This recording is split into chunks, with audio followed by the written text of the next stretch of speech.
Hello my DT family, ఎలా ఉన్నారు? బాగున్నారా? నేను చాలా బాగున్నానండి. A very good evening.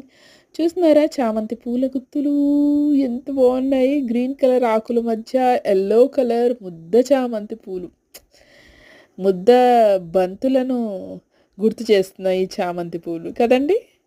ఇక ఇవి చూడండి, ఆర్గానిక్ వెజిటేబుల్స్. అబ్బా, ఎంత బాగున్నాయి కదా. ఆర్గానిక్ వెజిటేబుల్స్ చూస్తూనే నోరు ఊరిపోతున్నాయి. వంకాయలు ఎన్ని వెరైటీస్ చేసుకోవచ్చు కదా. ఇక మళ్ళీ వచ్చేసాయండి మన చామంతి పూల గుత్తులు. ఇక చలికాలం అంటే రోజు చామంతులు అలా వీడియోలు తీస్తూ పెట్టొచ్చు ఎన్ని గంటలైనా. ఎన్నో రకాలు ఉంటాయి, కానీ నార్మల్గా మనము ఎక్కువ యూజ్ చేసేది చామంతి పూలలో ఎల్లో కలరే కదా. అసలు ఎల్లో కలర్ కొట్టొచ్చినట్టు కనబడుతుంది. ఇంకా ఇంకొకటి ఎల్లో